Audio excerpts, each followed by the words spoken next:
কেন আল্লাহর রাসূলের মতো করেই আমাকে দরুদ পাঠ করতে হবে? কেন সাহাবায়ে কেরামগণের মতো করে আমল করতে হবে? কেন এত সুন্দর শব্দ সাইয়্যিদিনা মাওলানা বলা যাবে না? কিভাবে আপনি বুঝবেন যে সাইয়্যিদিনা মাওলানা এই শব্দ দুইটা আল্লাহ রাসূল এবং তার সাহাবায়ে কেরামের পক্ষ থেকে নয়, বরং শয়তানের পক্ষ থেকে? আপনাকে দেখাই কিভাবে বুঝবেন। এই শব্দ দুইটা কে দরুদের মাঝে নিয়ে এসেছে? কারা নিয়ে এসেছে? মানুষ নিয়ে এসেছে, কোনো এক হুজুর নিয়ে এসেছে। তো আপনি এবার নিজেকে জিজ্ঞাসা করেন, কঠিন কোনো দলিল নাই, যে আপনার হুজুর বেশি ভালো আরবি ভাষা বুঝে না আল্লাহর রাসূল এবং তার সাহাবায়ে কেরামগণ বেশি আরবি ভালো ভাষা বুঝে? নিশ্চয় আল্লাহ রাসূল এবং তার সাহাবায়ে কেরামগণ। তো এই জায়গায় এই বাক্যে যদি সাইয়্যিদিনা মাওলানার প্রয়োজন থাকতো, যদি এই দুইটা শব্দ না থাকার কারণে এই বাক্য অপরিপূর্ণ হতো, তাহলে এই দুইটা শব্দ সবার আগে কে বলতো? আল্লাহ রাসূল সাল্লাল্লাহু আলাইহি ওয়াসাল্লাম বলতেন, তার সাহাবায়ে কেরামগণ বলতেন। এটা গেল প্রথম পয়েন্ট। দ্বিতীয় পয়েন্ট, আল্লাহর রাসূল যেই কথা মুখ দিয়ে বললেন, ওই কথা রব্বুল আলামিনের কাছে বেশি গ্রহণযোগ্য না আমি আপনি বা কোনো মৌলবি সাহেব যেই কথা বলছেন ওই কথা আল্লাহর কাছে বেশি গ্রহণযোগ্য? কোনো প্রশ্নই আসে না। নিশ্চয় আল্লাহ রাসূলের কথাই সবচেয়ে বেশি গ্রহণযোগ্য। মানে এই জায়গা তো আপনার হুজুর বাদ পড়ে যাচ্ছে। 3, রব্বুল আলামিনের কাছে আপনার হুজুর বেশি পরহেজগার, রব্বুল আলামিনের কাছে বেশি নিকটতম বান্দা, না আল্লাহর রাসূল সাল্লাল্লাহু আলাইহি ওয়াসাল্লাম বেশি নিকটতম বান্দা, বেশি পরহেজগার, বেশি বড় রব্বুল আলামিনের ওয়ালি? নিশ্চয় আল্লাহ রাসূল সাল্লাল্লাহু আলাইহি ওয়াসাল্লামই আল্লাহ রব্বুল আলামিনের কাছে সবচেয়ে প্রিয় বান্দা, রব্বুল আলামিনের সবচেয়ে শ্রেষ্ঠ দাস রাসূল সাল্লাল্লাহু আলাইহি ওয়াসাল্লাম।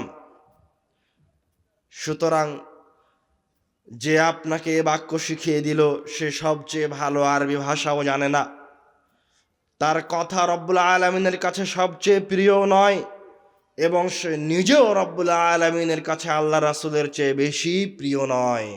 সুতরাং যে কথা বলছে, যে বিভ্রান্তি নিয়ে এসেছে, সে ভুলের উপরে আছে, সে অন্যায় করছে।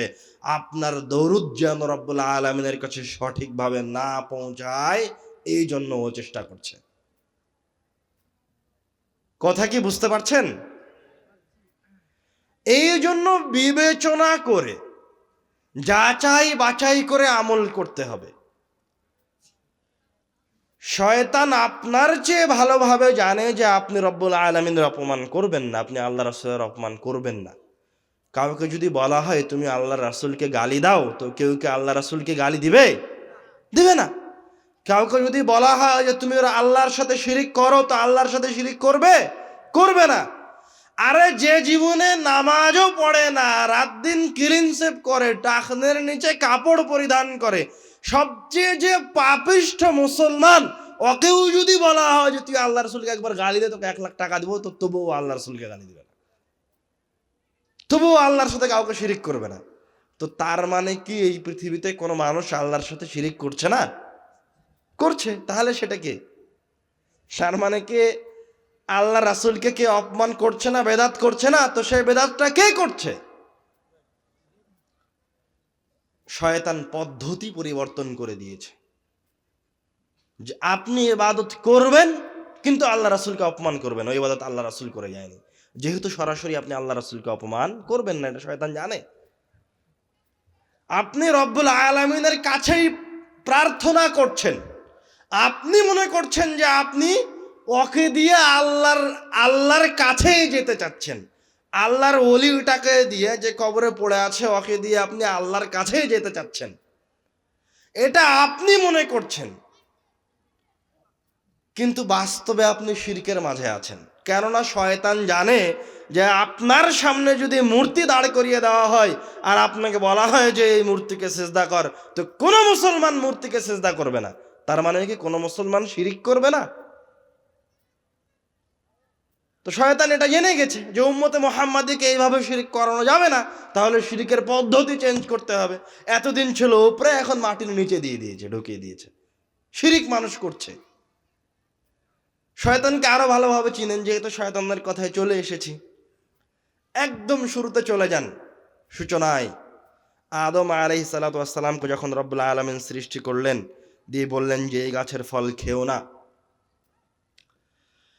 তখন কি আদম আলাইহিস সালাতু ওয়াস সালাম রব্বুল আলামিনের নাফরমানি করে উপস্থিত জেনে বুঝে আল্লাহকে অপমান করার জন্য ওই ফল খেলেন, না শয়তান আদম আলাইহিস সালাতু ওয়াস সালামকে ওই ফল খাওয়ানোর জন্য কোনো উপায় অবলম্বন করেছিল? উপায় অবলম্বন করেছিল, এটাই চিন্তা করার বিষয়। আল্লাহ নিজে কোরআনুল কারীমে আদম আলাইহিস সালাতু ওয়াস সালামকে ওই ফল খাওয়ানোর ঘটনা বর্ণনা করছেন।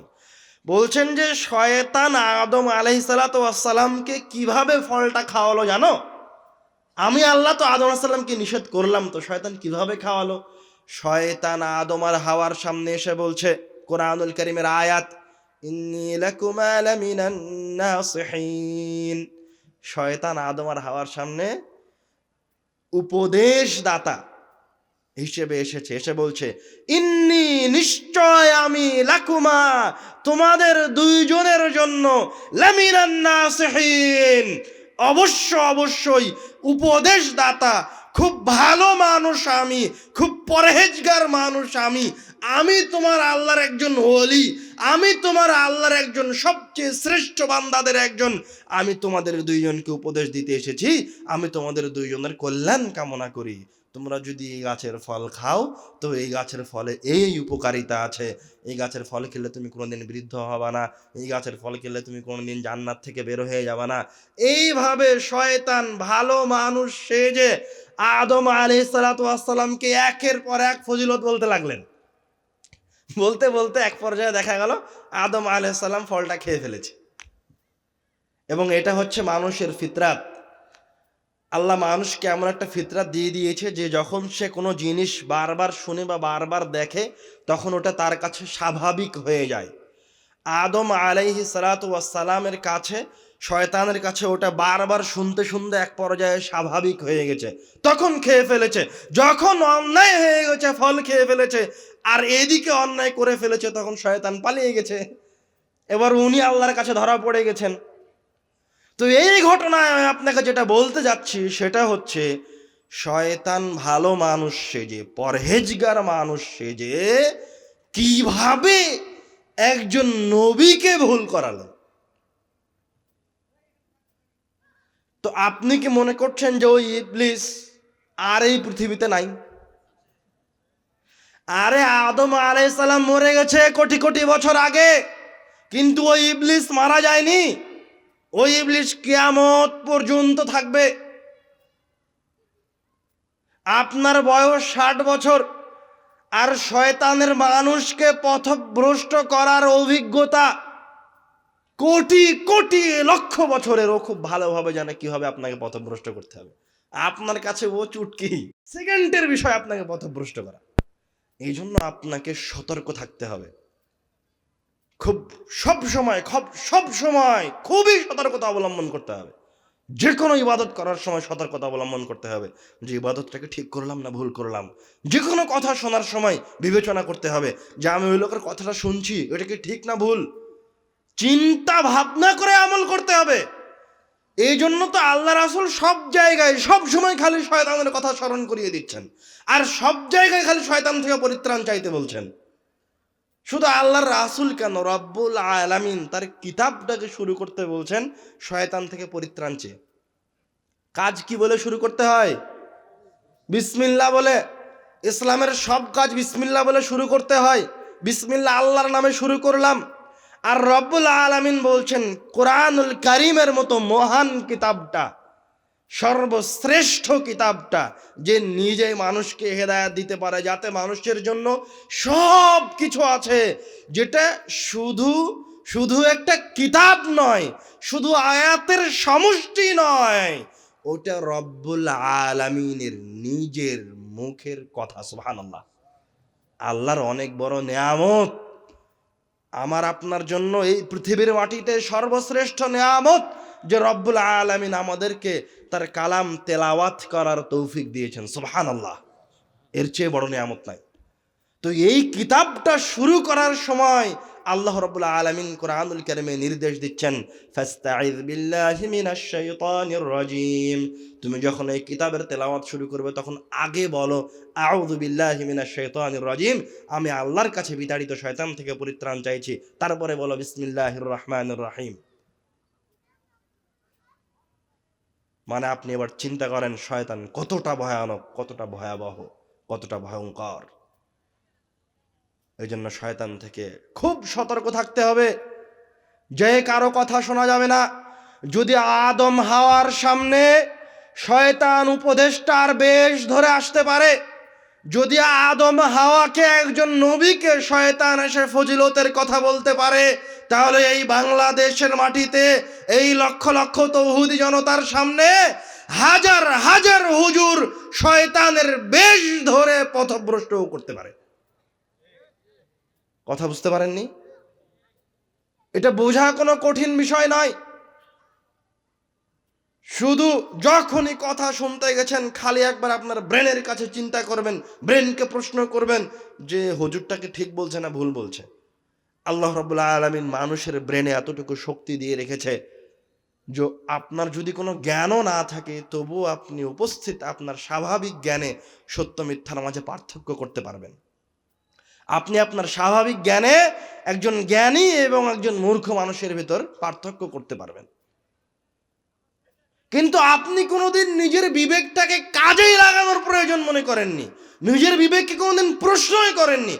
এই জন্য ওই বদমাহিস, ওই শয়তান হুজুরটা যে রাত দিন ব্যভিচারিণীর নাম নিচ্ছে, রাত দিন পতিতালয়ের মেয়ের গল্প বলছে, প্রেমের গল্প বলছে, ব্যভিচারের কথা বলছে, কিচ্ছা কাহিনী বলছে, মিথ্যা তাফসির বলছে, ওর সামনে গিয়ে আপনি বসে আছেন।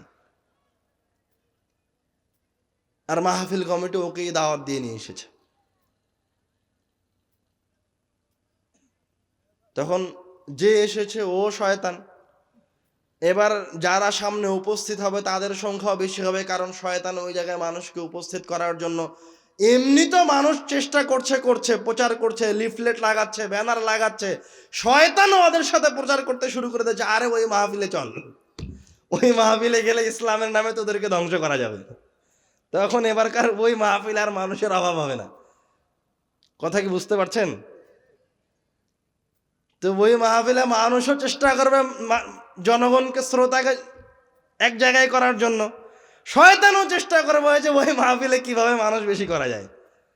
আর যে মাহফিলে আল্লাহ রাসূলের হাদিসের অনুবাদ হবে, কোরআনুল কারীমের আয়াতের অনুবাদ হবে, ওই জায়গায় হয়তো কিছু ভালো মানুষ চেষ্টা করবে মানুষকে এক জায়গায় করার জন্য, কিন্তু মানুষ চাইলেও চেষ্টা করতে পারবে না, কেননা তার পিছনে শয়তান লেগে আছে। মানুষ বাড়ি থেকে বের হওয়ার পরেও মনোযোগ সহকারে উপস্থিত হয়ে কথা শুরু থেকে শেষ পর্যন্ত শুনতে পারবে না, কেননা ওর পিছনে শয়তান লেগে আছে। এগুলো চিন্তা ভাবনা করার বিষয়, কিন্তু কঠিন কোনো বিষয় নয়। আমি যে কথা বললাম এটা আপনাদের সামনে, আমার সামনে যারা উপস্থিত বসে আছে, যে কেউ নিজের ব্রেনকে প্রশ্ন করলে কিন্তু এটা ধরতে পারবে। এই জন্য নিজের ব্রেনকে জিজ্ঞাসা করেন, বিবেচনা করার প্রয়োজন মনে করেন। আমরা বলছিলাম আল্লাহ রাসূলের উপরে দরুদের ফজিলত, গুরুত্ব ও মর্যাদা। আমরা মাজলিস শুরু করতে গিয়ে আপনাদের আল্লাহ রাসূলের দরুদ বলাই অবহেলার কারণে আমরা এই আলোচনায় ঢুকেছিলাম।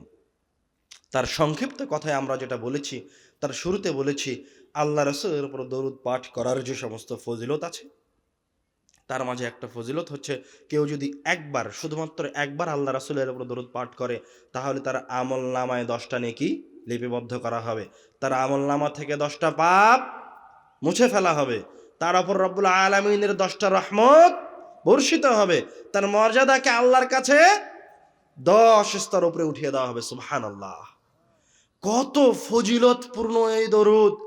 কিন্তু আপনি এখনই ভুলে যাবেন। বলেন দেখি, একবার দরুদ পাঠ করলে 4টা উপকারিতা কি বলেন দেখি, কয়জন বলতে পারেন? এখনই খালি যদি কোনো একটা খারাপ গল্প বলতাম তো সবার মনে থাকতো। তখন ও মনোযোগী হতো, শয়তান ওকে মনোযোগী করে দিত। কেউ একজন বলতে পারবেন এই চারটা?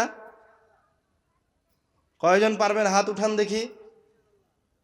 দেখেছেন খুব কম সংখ্যক মানুষ পারবে, এ কথাই ঠিক। ভালো কাজ করতে পারবে খুব কম সংখ্যক মানুষ, ভালো কথা স্মরণ রাখতে পারবে খুব কম সংখ্যক মানুষ। এই জন্য আপনাকে মনোযোগী হতে হবে। আবার বলছি, এই একটা হাদিস যদি শুনে মনে করে রাখেন আর সকাল সন্ধ্যা আল্লাহ রাসূলের উপর দরুদ পাঠ করেন, তো আজকের আলোচনার জন্য, এই প্রোগ্রামের জন্য এই একটা আমলই যথেষ্ট। 10টা গুনাহ মিটিয়ে দেওয়া হবে, 10টা নেকি লিপিবদ্ধ করা হবে, 10 বার আল্লাহর পক্ষ থেকে রহমত বর্ষণ করা হবে।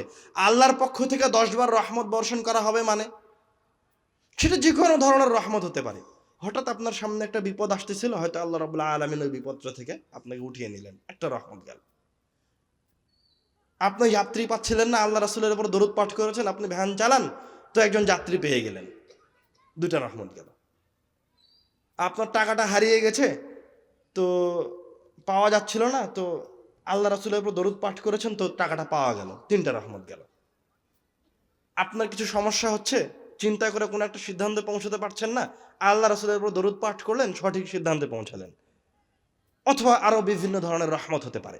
এইভাবে একবার দরুদ পাঠ করলে একজন ব্যক্তির উপর আল্লাহ রাব্বুল আলামিন 10টা রহমত বর্ষণ করেন। সুবহানাল্লাহ। 4 নাম্বার হচ্ছে রব্বুল আলামিনের কাছে মর্যাদা 10 স্তর উপরে উঠে যায়। 10 স্তর মর্যাদা উপরে উঠে যায় মানে এটা আবার কেমন জিনিস?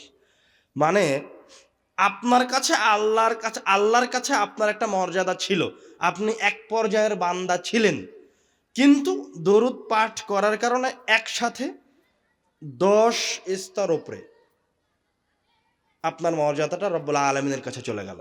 এর নাম হচ্ছে আপনার মর্যাদা 10 স্তর উপরে উঠে গেল। বুঝতে পারেননি মনে হয়। আপনি 15 গ্রেডের জব করেন, আপনি এই কথা বলছে কেন? আপনারা কি মানে কেউ কি নাই নাকি এখানে? বাচ্চা কাচ্চাগুলি খেলাধুলা করছে, বারবার এই জায়গায় এসে হইচই করছে, আপনারা দেখেন না কেন? দুই একজন এই জায়গায় স্টিল দাঁড়িয়ে থাকেন, কেউ যেন শ্রোতাকে অমনোযোগী না করতে পারে। বারবার বলছে যে শয়তান আপনাদেরকে অমনোযোগী করার চেষ্টা করবে, শয়তান আপনাকে ভুলিয়ে দেওয়ার চেষ্টা করবে, তারপরে যে কেন আপনারা ব্যর্থ হচ্ছেন বুঝতে পারছি না।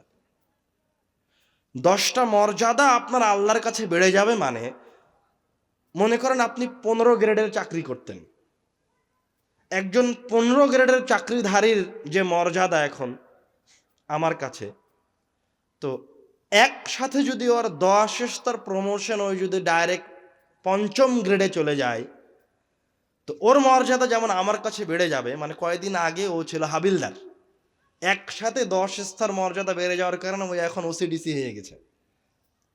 তো আপনি ঢোকার সময় ওকে এই সাইডে সরে যা বলে ঢুকতেন, এখন আপনি ওকে সালাম দিচ্ছেন, মানে ওর মর্যাদা 10 স্তর, 10টা গ্রেড উপরে উঠে গেছে। তো আল্লাহর কাছেও বান্দার একটা মর্যাদা আছে। আল্লাহ রাসূলের উপরে একবার দরুদ পাঠ করেছেন, এইভাবে আপনি আল্লাহর কাছে যেই স্তরের বান্দা ছিলেন ওই জায়গা থেকে 10 স্তর উপরে পৌঁছে গেছেন। সুবহানাল্লাহ। এটা অনেক বড় একটা সুযোগ আল্লাহর কাছে ভালো বান্দা হওয়ার জন্য। এবার 4টা মনে থাকবে তো ইনশাল্লাহ? খবরদার ভুলে যেয়েন না, মনে রাখবেন। কোনো আমল করার সময় ওই আমলের ফজিলত মনে রেখে ওই আমলটা করলে ওটা বেশি উপকারী হয়। কোনো দোয়া পড়ার সময় তার অর্থ মনে করে পড়লে ওটা বেশি উপকারী হয়, 100% কাজে লাগে। আর আল্লাহ রাসূলের উপর দরুদ পাঠ করার ফজিলত বলতে গিয়ে আমরা উবাই ইবনে কাব রাদিয়াল্লাহু তাআলা আনহুর একটা ঘটনা বললাম। ঘটনাটা মনে আছে? যে তিনি প্রথমে 4 ভাগের 1 ভাগ সময় দরুদ পাঠ করতে চাইলেন, তারপরে অর্ধেক সময়, তারপরে 4 ভাগের 3 ভাগ সময়, তারপরে বললেন খালি আল্লাহ রাসূলের উপর দরুদ পাঠ করব।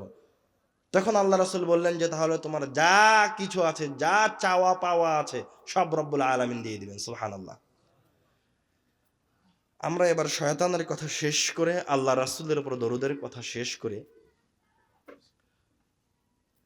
আরো গুরুত্বপূর্ণ একটি হাদিসের দিকে এগিয়ে যাচ্ছি।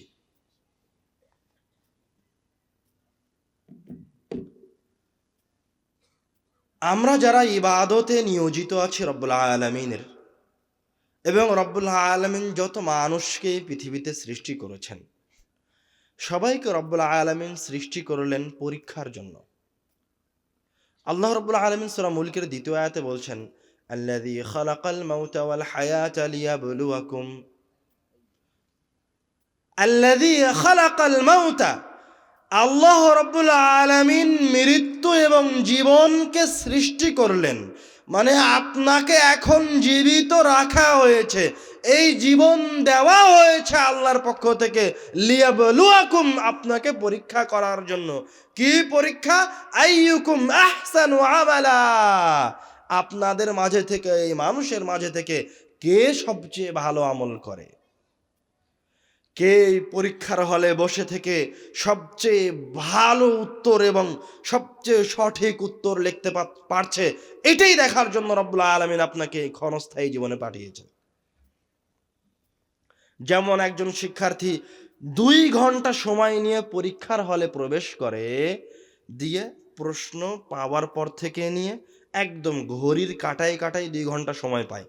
তো প্রশ্ন উত্তরও লিখছে, লিখতে লিখতে দেখে আর মাত্র 15 মিনিট সময় আছে, তখন আরও তাড়াতাড়ি করে লিখছে, দেখছে আর মাত্র 5 মিনিট বাকি আছে, তখন ও আরও দ্রুত লিখছে।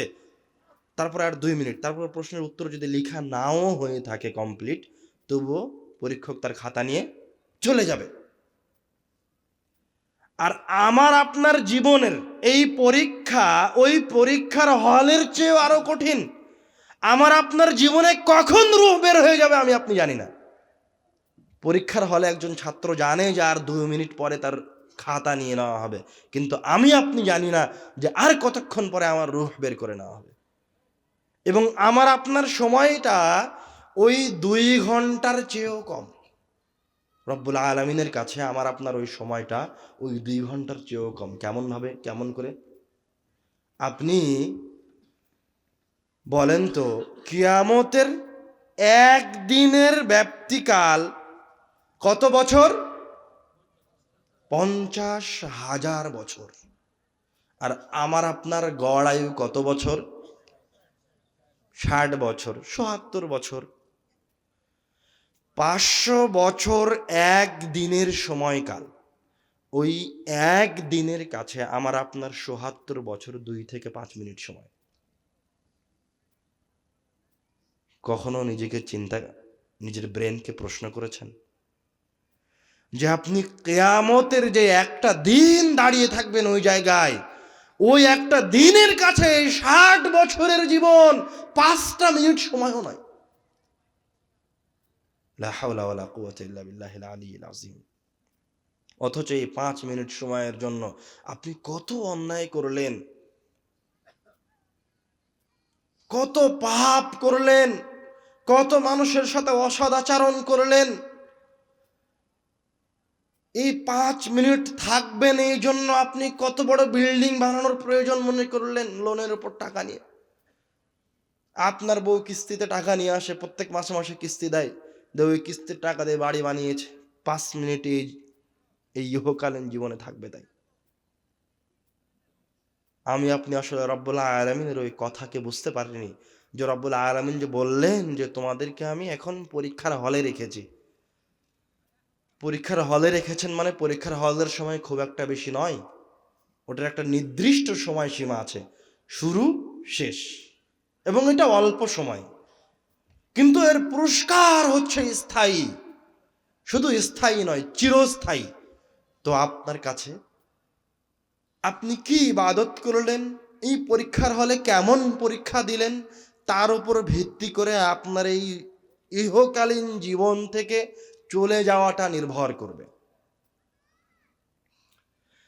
আপনি এখান থেকে কিভাবে বিদায় নিবেন এই পৃথিবী থেকে, কিভাবে আপনার রূহটা আপনার শরীর থেকে বের হয়ে যাবে, তারপর সেই রূহ কোথায় যাবে, কিভাবে কিয়ামতের দিবস পর্যন্ত ওই রূহটা কিভাবে অবস্থান করবে, কি অবস্থায় থাকবে, সেটা আপনার এই দুনিয়াবী জীবনের এই 60 থেকে ৭৭ বছরের উপর নির্ভর করবে। আবার কিয়ামতের দিবসে আপনার ফলাফল কি হবে, সেটাও আপনার এই 60 থেকে ৭৭ বছরের উপর নির্ভর করবে। আমরা এখন এই মৃত্যুর পরবর্তী সময়ের একটা অংশের একটা আলোচনা আপনাদের সামনে পেশ করব, শুধু একটা হাদিস বলবো, তবে হাদিসটা লম্বা। তার আগে, হাদিসটা শুরু করার আগে, ও এখনই কেন প্রশ্ন দিয়ে গেছে, অনেক কিছু বলছে। বারা বিন আযিব রাদিয়াল্লাহু তাআলা আনহু বলছেন, খরাজনা মা রাসূলিল্লাহি সাল্লাল্লাহু আলাইহি ওয়াসাল্লাম ফি জানাজাতি রাজুলিন মিনাল আনসার।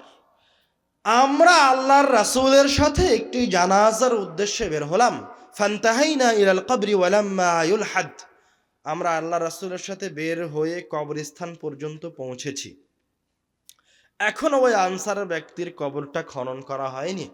ফাজালাস রাসূলুল্লাহ সাল্লাল্লাহু আলাইহি ওয়াসাল্লাম, আল্লাহ রাসূল সাল্লাল্লাহু আলাইহি ওয়াসাল্লাম ওই কবরে বসে গেলেন, কবরস্থানে বসে গেলেন। ফাজালাসনা হাওলা, আমরাও সাহাবায়ে কেরামগণ আল্লাহ রাসূলের আশেপাশে কবরস্থানে বসে গেলাম। কাআন্না আলা রুউসিনা আত-তায়র, এতটা নীরব নিস্তব্ধ হয়ে ওই কবরস্থানে আমরা বসে আছি আল্লাহ রাসূলের আশেপাশে, যে পাখি আমাদেরকে জড় বস্তু মনে করে আমাদের মাথার উপর বসে থাকবে। আদব দেখেন। ওফি ইয়াদিহি উদুন ইয়ানকুতু বিহিল আরদ, আল্লাহ রাসূলের হাতে একটা খড়ি আছে, ওই খড়িটা দিয়ে আল্লাহ রাসূল চিন্তিত, অথবা তার উপর ওহী অবতীর্ণ হচ্ছে, অথবা কোনো বিপজ্জনক কোনো কিছু ঘটতে যাচ্ছে, তার চেহারা দেখে মনে হচ্ছে তিনি কোনো একটা গুরুত্বপূর্ণ কাজের মাঝে আছেন। তার হাতের খড়িটা দিয়ে তিনি মাটি এমন করে খোঁটরাচ্ছেন। সবাই নিস্তব্ধ নীরব। এক পর্যায়ে গিয়ে হাত্তা রফা রাসা, তার মাথাটা তিনি উপরে উঠালেন, উঠে বলতে লাগলেন, ইস্তাঈযু বিল্লাহি মিন আযাবিল কবর, তোমরা আল্লাহর কাছে কবরের আযাব থেকে পরিত্রাণ চাও। ইস্তাঈযু বিল্লাহি মিন আযাবিল কবর, তোমরা আল্লাহর কাছে কবরের আযাব থেকে পরিত্রাণ চাও। ইস্তাঈযু বিল্লাহি মিন আযাবিল কবর। হে আমার সাহাবীরা, হে মুসলমানেরা যারা এখানে বসে আছো, কবরের আযাব থেকে পরিত্রাণ চাও। একই কথা আল্লাহ রাসূল কয়েকবার, 2-3 বার বললেন। কবরের আযাব, কবরের ফিতনা বড় ভয়াবহ কঠিন বিষয়, এই জন্য আল্লাহ রাসূল এইভাবে বারবার উল্লেখ করছেন। তারপরে এবার আল্লাহ রাসূল তার আসল কথার দিকে এগিয়ে গেলেন, ঘটনা বলতে শুরু করলেন। ইন্নাল আবদাল মুমিন ইযা কানা ফি ইকবাল মিনাল আখিরাতি ওয়া ইনকিতাই মিনাদ দুনিয়া, যখন কোন মুমিন বান্দার এই পৃথিবী থেকে চলে যাওয়ার সময় হয়, পরকালের দিকে যাওয়ার সময় হয়, নাযালাত ইলাইহি মালাইকাতুম মিনাস সামা, তখন ওই পরহেজগার ব্যক্তির উপর আল্লাহর পক্ষ থেকে ফেরেশতারা নেমে আসে। সুবহানাল্লাহ। আল্লাহ রাব্বুল আলামিন কোরআনুল কারীমে এই ফেরেশতাদের কথা তিনি যেখানে বলছেন সেখানে এভাবে বলছেন, ইন্নাল্লাযীনা ক্বালু রাব্বুনাল্লাহ সুম্মা ইসতাকামু, ইন্নাল্লাযীনা ক্বালু, নিশ্চয় যারা বলে রাব্বুনাল্লাহ, আমাদের প্রতিপালক, আমাদের প্রতিপালনকারী হচ্ছেন আল্লাহ রাব্বুল আলামিন, রব্বুনাল্লাহ, সুম্মা ইসতাকামু, অতঃপর তারা তাদের এই দাবির ওপর সীসা ঢালা প্রাচীরের মতো অটল হয়ে থাকে।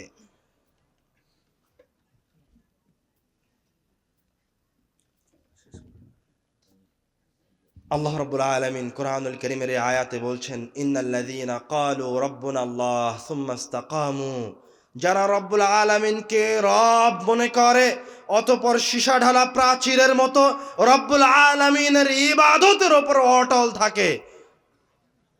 বিপদ আসলো, রব্বুল আলামিনের ইবাদত থেকে সরে গেল, ফিতনায় পড়ে গেল, রব্বুল আলামিনের ইবাদত থেকে সরে গেল, এরকম করে না। ইস্তেকামা, মুস্তাকিম অবস্থায় থাকে।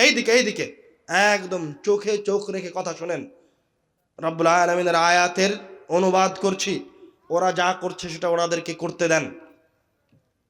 আপনাকে বারবার আমি শয়তানের কথা স্মরণ করিয়ে দিয়েছি, খবরদার অন্যদিকে আপনার মনোযোগকে ঘোরাবেন না। আপনি আপনার চোখকে আমার চোখের দিকে করে রাখেন। আপনি একটা উদাহরণ দিয়ে ইস্তেকামা শব্দের অর্থটা বুঝে নেন। ইস্তেকামা কি জিনিস? রব্বুল আলামিনের ইবাদতের ওপর অথবা তাওহীদের ওপর ইস্তেকামাটা কি জিনিস এটা একটু দেখে নেন। মনে করেন আপনার ছেলে অসুস্থ হয়েছে, আপনার প্রতিবেশীর ছেলেটাও অসুস্থ হয়েছে, খুব মুমূর্ষু অবস্থা, রাজশাহী মেডিকেলে আজ 20 দিন ধরে পড়ে আছে, ডাক্তার বলে দিয়েছে এই ছেলে বাঁচার কোনো সম্ভাবনা নাই। এমত অবস্থায় আপনি শুনলেন যে শাহজালালের মাজারে অথবা শাহপরানের মাজারে অনেক বড় আল্লাহর ওলি আছে, পীর সাহেব আছে, তার কাছ থেকে তাবিজ নিয়ে এসে ওই তাবিজটা যদি এই ছেলের গলায় পরিয়ে দেওয়া হয় তাহলে এই সন্তান সুস্থ হয়ে যাবে। অথবা কোরআন মাজিদের একটা আয়াত যদি তার কাছ থেকে নিয়ে এসে পানিতে ডুবিয়ে তাকে খাওয়ানো হয় তাহলে সন্তান সুস্থ হয়ে যাবে। অথবা কোরআন মাজিদের আয়াতটাকে তার গলায় বেঁধে দিলে সন্তান সুস্থ হয়ে যাবে। এই খবর যখন আপনার কাছে এসেছে, আপনার প্রতিবেশী তাড়াতাড়ি করে শাহজালালের মাজার থেকে তার কাছ থেকে তাবিজটা নিয়ে এসে তার সন্তানের গলায় ঝুলিয়ে দিল, তার মাজায় বেঁধে দিল। সত্যি সত্যি 3 দিন পরে আপনার প্রতিবেশীর সন্তান সুস্থ হয়ে গেছে, সুস্থ হয়ে ফিরে এসেছে, হেঁটে বেড়াচ্ছে, বাস্তবে সুস্থ হয়ে গেছে। আর আপনার সন্তান অসুস্থ, আপনি জানেন এটা শিরিক, আপনি জানেন এই কাজ করা যাবে না, তো আপনি আর ওই পীর বাবার কাছে যাননি, ওই তাবিজ পরিধান করাননি। 3 দিন যায়, 5 দিন যায়, 10 দিন পরে আপনার সন্তান মারা গেছে। আপনি ধৈর্য ধারণ করেছেন, আলহামদুলিল্লাহ বলেছেন, আপনি বুঝেছেন যে ওই সম্পদ রব্বুল আলামিনের ছিল, আল্লাহ নিয়ে গেছেন। এবার রব্বুল আলামিন কোরআনুল কারীমে বলছেন আপনার কথাই, ইন্নাল্লাযীনা ক্বালু রাব্বুনা আল্লাহু সুম্মা ইসতাকামু, এইভাবে যারা সীসা ঢালা প্রাচীরের মতো রব্বুল আলামিনের একত্ববাদের ওপর থাকে, তাতানাজ্জালু আলাইহিমুল মালাইকাতু আল্লা তাখাফু, ওদের উপরে আপনার উপরে যখন মৃত্যু আসবে তখন আল্লাহর পক্ষ থেকে আপনার জন্য ফেরেশতারা আসমান থেকে নেমে আসবে। সুবহানাল্লাহ। কেননা আপনি দুনিয়াবী জীবনে আল্লাহর একত্ববাদের উপর সীসা ঢালা প্রাচীরের মতো অটল থেকেছেন, আপনার সন্তান চলে গেছে তাও শিরক করেননি, এই জন্য আল্লাহ আপনাকে সম্মানিত করবে আপনার মৃত্যুর সময় থেকে। ফেরেশতারা আল্লাহর পক্ষ থেকে নেমে এসে কি বলবে, আল্লাহ তাখাফু, তুমি ভয় পেও না, কোনো ভয় নাই, ওয়ালা তাহজানু, এবং তুমি কষ্ট পেও না, দুঃখ পেও না, ওয়া আবশিরু বিল জান্নাতি আল্লাতী কুনতুম তুআদুন,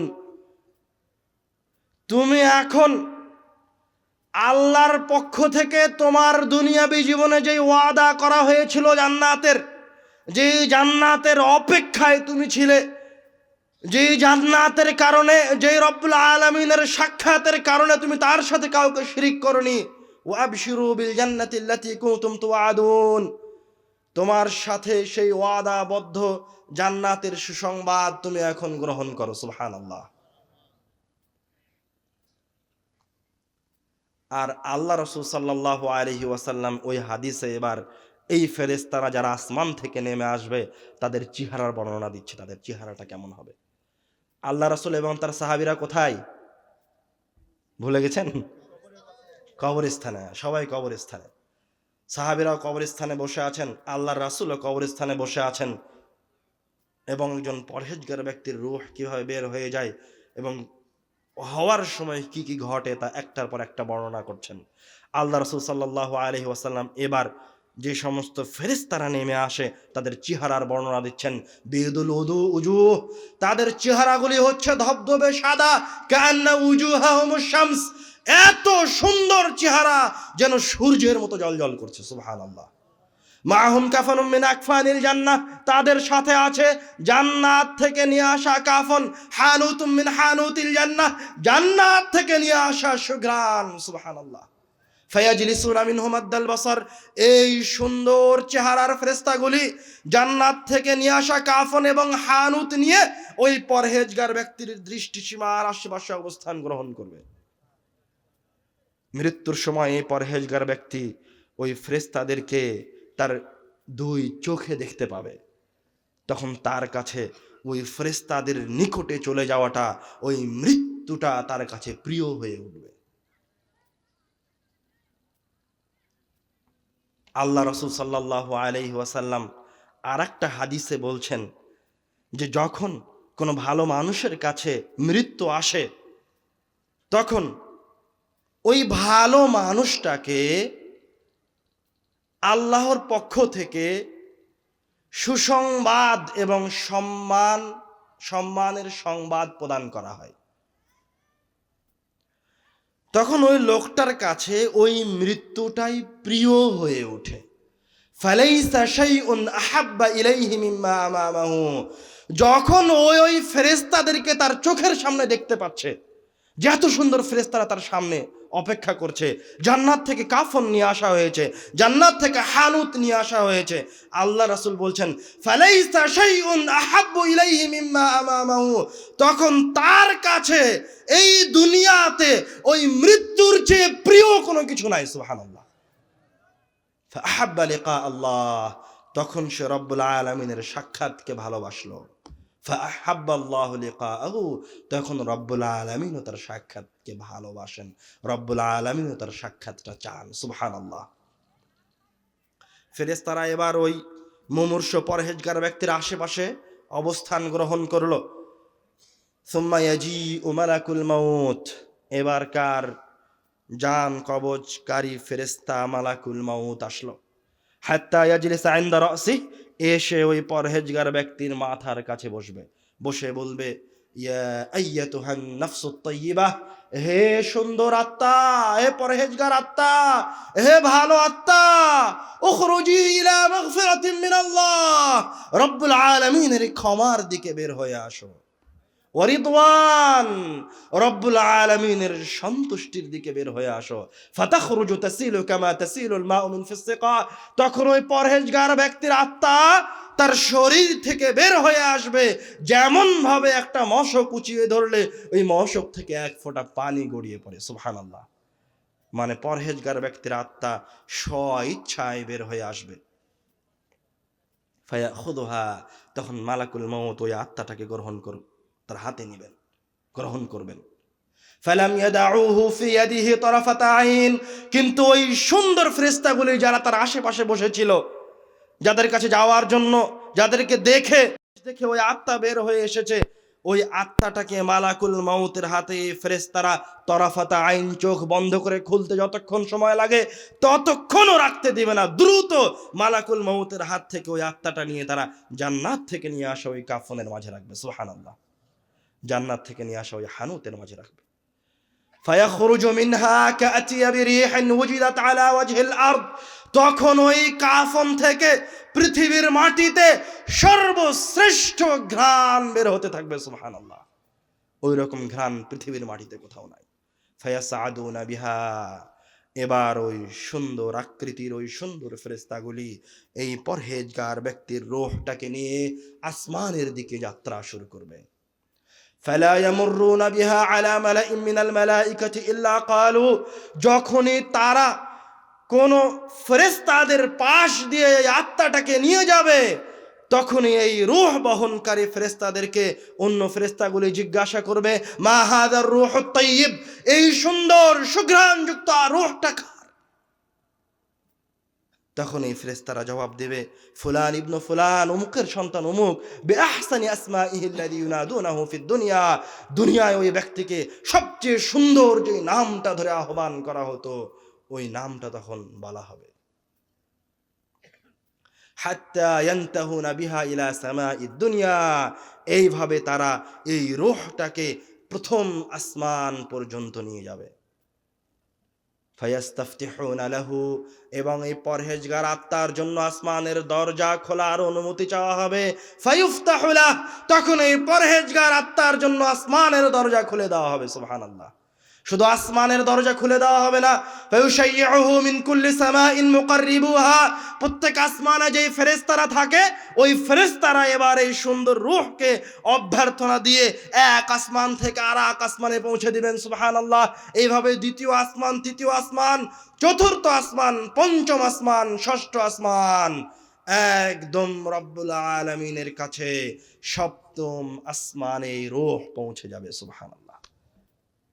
ফায়াকুলুল্লাহু আযজা ওয়া জাল, এইবারকার রব্বুল আলামিন বলবেন উকতুবু কিতাব আবদি ফিল ইল্লিয়িন, আমার এই বান্দার নামকে জান্নাতীদের রেজিস্টার খাতার সবার উপরে লিখে রাখো। সুবহানাল্লাহ।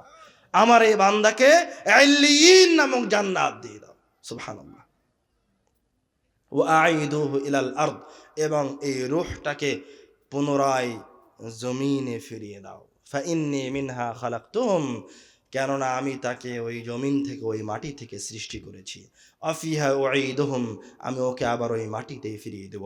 অমিনহা উখরিজুহুম তারাতান উখরা, এবং তাকে পুনরায় কিয়ামতের দিন ওই মাটি থেকে উঠাবো। তখন এবারকার রূহ আবার সপ্তম আসমান থেকে দুনিয়ায় ফিরে আসবে। দুনিয়ায় যখন রূহ ফিরে আসবে, ফিরে এসে ওই রূহ যেই শরীর থেকে বের হয়ে গেছিল ওই শরীর দেখতে পাবে, তার সঙ্গী সাথীদের দেখতে পাবে গায়েবের জগৎ থেকে। তখন হয়তোবা তার সঙ্গী সাথীরা ওই মৃত লাশটাকে দাফনের জন্য, কাফন দাফনের জন্য প্রস্তুতি গ্রহণ করছে, অথবা কবরস্থানের দিকে নিয়ে যাচ্ছে। তখন এই পরহেজগার রূহ ওদেরকে বলবে, কদ্দিমুনি কদ্দিমুনি, তোমরা আমার লাশটাকে দ্রুত কবরের দিকে নিয়ে যাও। সুবহানাল্লাহ, আমার লাশটাকে দ্রুত কবরের দিকে নিয়ে যাও। পরহেজগার ব্যক্তি দ্রুত তার কবরে যেতে চাইবে।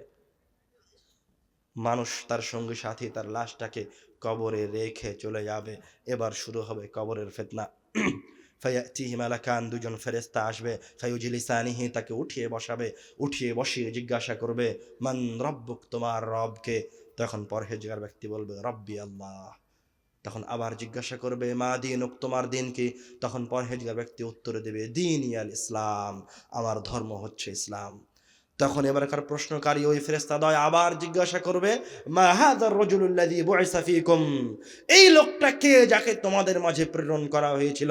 তখন পরহেজগার ব্যক্তি ওই লোকটাকে দেখেই চিনে ফেলবে, বলবে, হুয়া রাসূলুল্লাহ, এটাই হচ্ছে আল্লাহ রাসূল সাল্লাল্লাহু আলাইহি ওয়াসাল্লাম। সুবহানাল্লাহ, সে আল্লাহ রাসূলকে চিনতে পারবে।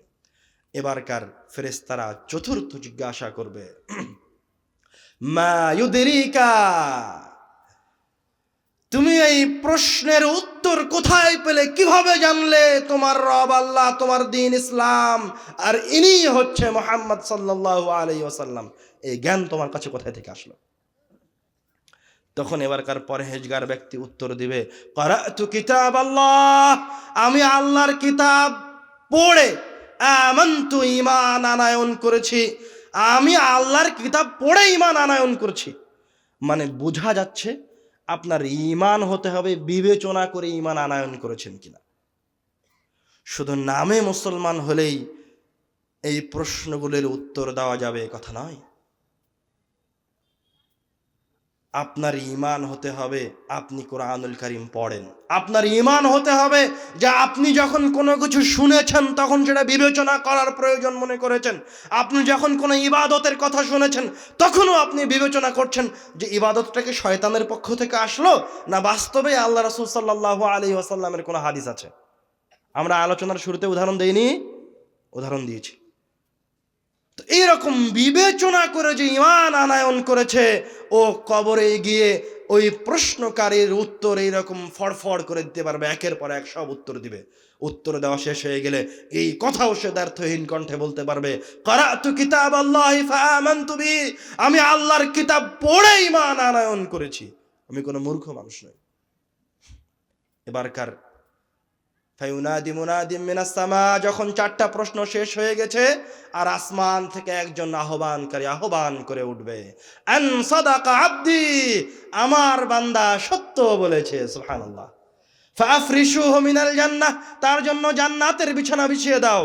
ওয়ালবিসুহু মিনাল জান্নাহ, তাকে জান্নাতের পোশাক পরিয়ে দাও। ওয়াফতাহু লাহু বাবান ইলাল জান্নাহ, তার কবরের দিকে জান্নাতের দরজা সমূহ খুলে দাও। সুবহানাল্লাহ। ফায়াতিহি মিন রিহিহি ওয়া তিবিহি, তখন ওই পরহেজগার ব্যক্তির কবরে জান্নাত থেকে বাতাস আসতে থাকবে, জান্নাত থেকে জান্নাতের ঘ্রাণ আসতে থাকবে। সুবহানাল্লাহ। ওয়ায়ুনাওয়ারু লাহু কবরাহ, ওই পরহেজগার ব্যক্তির কবরকে আলোকিত করে দেওয়া হবে। ওয়ায়ুফসাহু লাহু কবরাহু মাদ্দা বাসারিহ, ও তার কবরকে তার চোখের দৃষ্টি যত দূর যায় তত দূর প্রশস্ত করে দেওয়া হবে। সুবহানাল্লাহ। এই রকম সুন্দর পরিবেশে চমৎকার এরকম একটা সময়ে তার কাছে এবার ওই কবরে একজন লোক আসবে, হাসানুল ওয়াজহ, লোকটা দেখতে খুব সুন্দর, তাইয়িবুর রিহ, ওর শরীর থেকে খুব সুন্দর ঘ্রাণ বের হচ্ছে। লোকটা এসে বলবে, আবশির বিল্লাযী ইয়াসুররুক, তুমি যেই আনন্দের মাঝে আছো তোমার জন্য আরো কিছু সুসংবাদ রয়েছে। তখন এবারকার এই পরহেজগার ব্যক্তি ওই লোকটাকে বলবে, ওয়াজহুকাল ওয়াজহু লা ইয়াতি ইল্লা বিল খায়র মান আনতা, তুমি কে? তোমার চেহারার সৌন্দর্যতার, তোমার ঘ্রাণ দেখে মনে হচ্ছে তোমার মতো চেহারার মানুষ অবশ্যই কোনো সুসংবাদ নিয়ে এসেছে। এইরকম সুন্দর চেহারার মানুষ কোনো খারাপ সংবাদ নিয়ে আসতে পারে না। সুবহানাল্লাহ। তখন এবারকার ওই ব্যক্তি বলবে, আনা আমালুকা সালেহ, আমি হচ্ছি তোমার দুনিয়াবী জীবনের সৎ আমল। এবারকার এই লোক খুশি হয়ে যাবে, খুশি হয়ে রব্বুল আলামিনের কাছে ফরিয়াদ করবে, রব্বি আকিমিস সাআহ, হে আল্লাহ কিয়ামতের দিবস অনুষ্ঠিত করুন। মানে এখনই বিচার দিবস হয়ে যাবে, তা আমলনামা তার হাতে দেখতে পাচ্ছে এখন যে তার আমলনামা ভালো। রব্বি আকিমিস সাআহ, হে আল্লাহ কিয়ামতের দিবস অনুষ্ঠিত করুন। আরজিউ ইলা আহলি ফাউখবিরহুম, আমি আমার পরিবারের কাছে ফিরে যেতে চাই, তাদেরকে গিয়ে বলতে চাই। মারা যাওয়ার পরে ওর পরিবারের কথা তার স্মরণ থাকবে। তখন ফেরেশতারা তাকে বলবে, এখন নয়, এখন যাওয়া যাবে না, নাম, এখন তুমি একটু বিশ্রাম গ্রহণ করো। কেন মাতিল আরুস, যেভাবে নববধূ বিশ্রাম গ্রহণ করে। আল্লাযী লা ইউকিযুহু ইল্লা আহাব্বা আহলিহি ইলাইহি, নববধূ যেমন বাসর ঘরে ঘুমিয়ে গেলে যে কেউ এসে তাকে ডাকে না, ও যখন গেট বন্ধ করে বাসর ঘরে ঘুমিয়ে যায়, তখন যেমন সকাল বেলায় তার পরিবারের তার সবচেয়ে নিকটতম ব্যক্তিটা এসে সকালে ডাকে, অথবা ওই পরিবারের সবচেয়ে সম্মানিত ব্যক্তি এসে তার গেটে বাড়ি দেয় আর বলে যে সকাল হয়েছে, সকাল হয়েছে, এখন ঘুম থেকে ওঠো, ঠিক তেমনিভাবে পরহেজগার ব্যক্তি কবরে শুয়ে যাবে। একদম কিয়ামতের দিন রব্বুল আলামিনের পক্ষ থেকে তাকে কবর থেকে উঠানো হবে। সুবহানাল্লাহ। আমরা হাদিসের এই পর্যন্ত বলে আমাদের আলোচনা এখানে শেষ করছি। এই হাদিসের দ্বিতীয় অংশ আছে, খারাপ মানুষের রূহ কিভাবে বের হয়ে যায়। একাধিক আলোচনার মাঝে আছে, ইনশাআল্লাহ সময় আবার কখনো আপনাদের সামনে বলা হবে।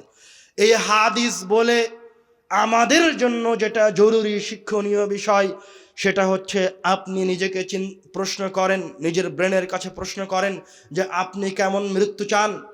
আপনি কি চান যে আপনার কাছে রব্বুল আলামিনের পক্ষ থেকে আপনার মৃত্যুর সময় এরকম সুন্দর সুন্দর ফেরেশতারা আসুক, জান্নাত থেকে কাফন নিয়ে উপস্থিত হোক, জান্নাত থেকে হানুত নিয়ে উপস্থিত হোক? যদি চান তাহলে সেইভাবে প্রস্তুতি গ্রহণ করুন।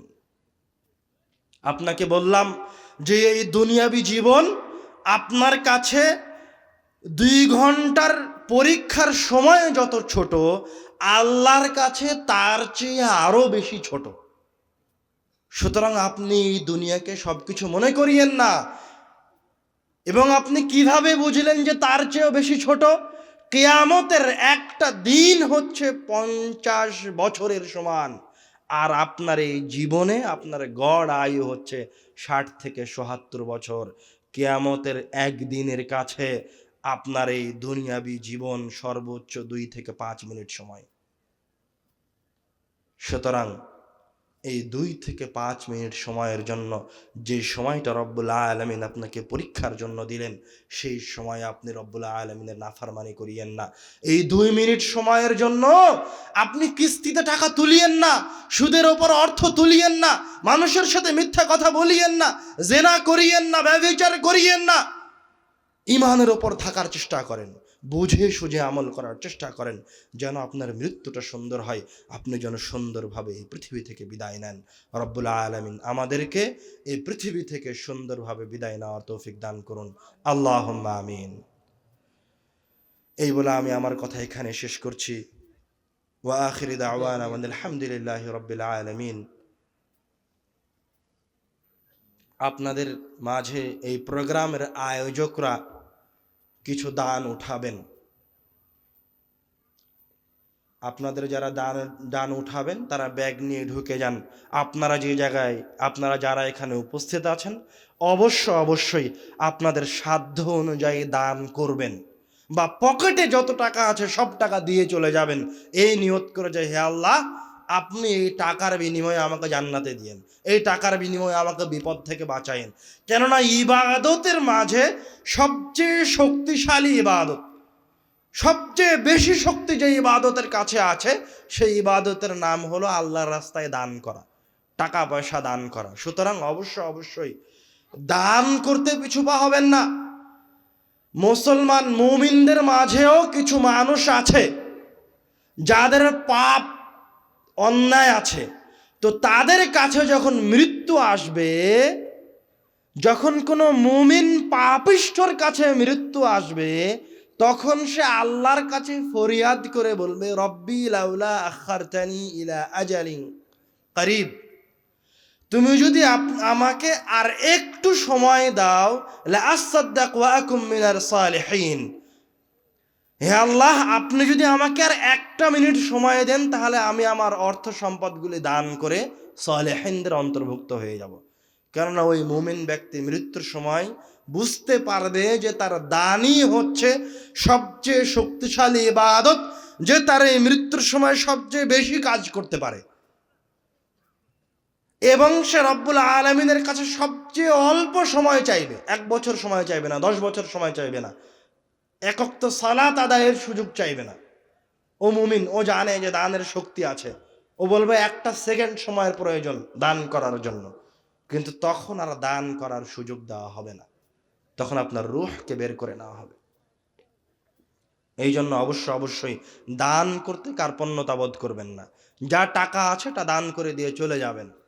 আবু বকর রাদিয়াল্লাহু তাআলা আনহুর মতো করে দান আপনাদেরকে করতে বলা হয়নি। আবু বকর রাদিয়াল্লাহু তাআলা আনহুর যা টাকা পয়সা ছিল সব দান করে দিয়েছেন, অর্থ সম্পদ। ওমর রাদিয়াল্লাহু তাআলা আনহু তার অর্ধেক সম্পদ দান করে দিয়েছেন।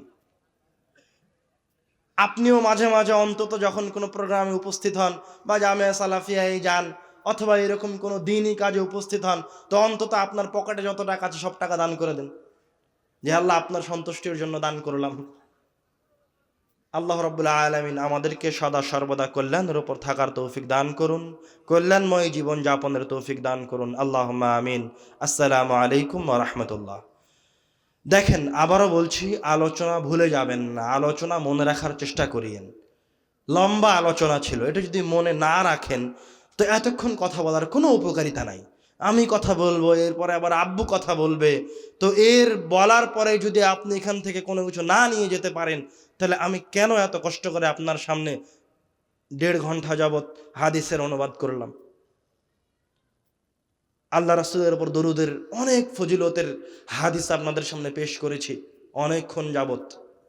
অন্তত ঘটনা মনে রাখার চেষ্টা করবেন, ফজিলত মনে রেখে দরুদ পাঠ করবেন। তারপরে শয়তানের কথা বললাম, সব সময় শয়তান আছে এটা মনে রাখার চেষ্টা করবেন।